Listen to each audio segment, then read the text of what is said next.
नमस्कार, my name is Narendra Sharma और आपका अपने यूट्यूब चैनल पर मैं स्वागत करता हूं। Now the next topic is for the 11th class, that is work energy theorem. ठीक है, अब देखो भाई इसमें क्या है, वर्क एनर्जी थ्योरम क्या स्टेटमेंट करता है। ये कहता है कि जो भी आपके पास काइनेटिक एनर्जी का, कि जो भी हम काइनेटिक एनर्जी निकालते हैं हाफ एम वी का स्क्वायर या हाफ एम यू का स्क्वायर, तो मैं जब कहूं कि change in kinetic energy is always equal to the work done. अब मैं यहां से क्या लिख सकता हूं कि चेंज इन काइनेटिक एनर्जी, जो आपके पास चेंज इन काइनेटिक एनर्जी रहेगा वो ऑलवेज वर्क डन के बराबर रहेगा। अब कैसे? काइनेटिक एनर्जी का चेंज मतलब कि फाइनल काइनेटिक एनर्जी में से अगर इनिशियल काइनेटिक एनर्जी को अगर घटा दूं तो यह आपके पास चेंज इन काइनेटिक एनर्जी हुआ और वो उस वर्क डन के बराबर होता है। This is called as work energy theorem. समझ आया सबको? अब यहां से देखो, मेरे को प्रूव करना है। अब हमें पता है कि वर्क डन की सिंपल सी टर्म पता है कि वर्क डन क्या होता है।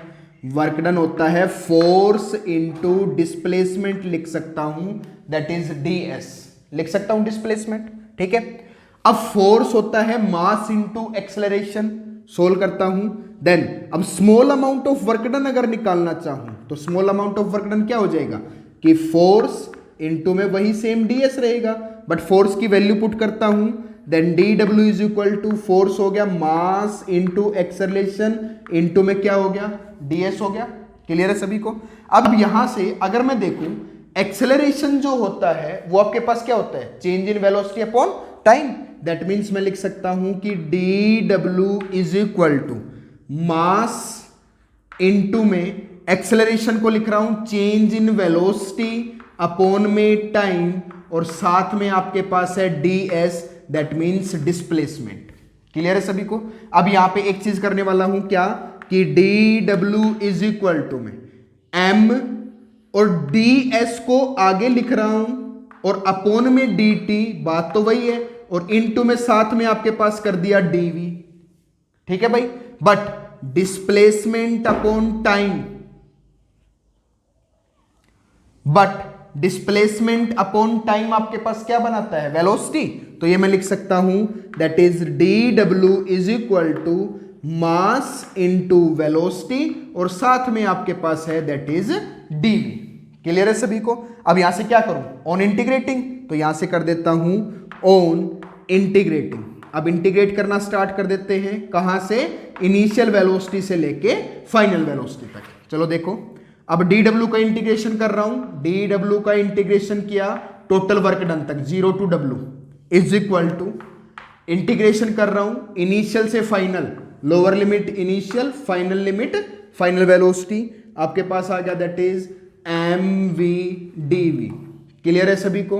अब यहां से ये हुआ w लिख सकता हूं सिर्फ इज इक्वल टू में m बाहर आ गया, इंटीग्रेशन कर रहा हूं दैट इज इनिशियल से फाइनल वेलोसिटी v dv।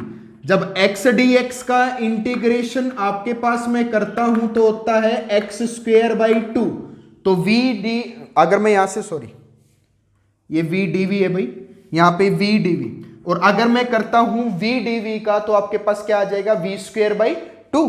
तो अब ये आ गया भाई w इज इक्वल टू, लिख सकता हूं क्या, m इनटू में ये बन गया v dv का v स्क्वायर बाई 2 और लोअर लिमिट से अपर लिमिट लिख सकता हूं। क्लियर है सभी को? Then w is equal to में एक बार अपर लिमिट एक बार लोअर लिमिट, तो m बाहर है आपके पास, एक बार अपर लिमिट रखूंगा v की जगह v, तो v स्क्वायर बाई 2, एक बार v की जगह u रखूंगा तो u स्क्वायर बाई 2, 1/2 को अगर बाहर ले लिया तो आपके पास क्या बन सकता है, तो इसको लिख सकता हूं w is equal to 1/2, m है आपके पास बाहर, अंदर बचा दैट इज v स्क्वायर माइनस u का स्क्वायर। समझ आया सबको? क्लियर है? Then w is equal to क्या लिख सकता हूं दूसरी टर्म में, 1/2 mv का स्क्वायर माइनस में 1/2 mu का square. Now this is known as work energy theorem, जो हमने स्टार्टिंग में लिखा था। क्लियर है सभी को? Note it down. Okay, If you have any query about this video, then you can comment us in the comment section for this video. Also like and subscribe the video. Thank you.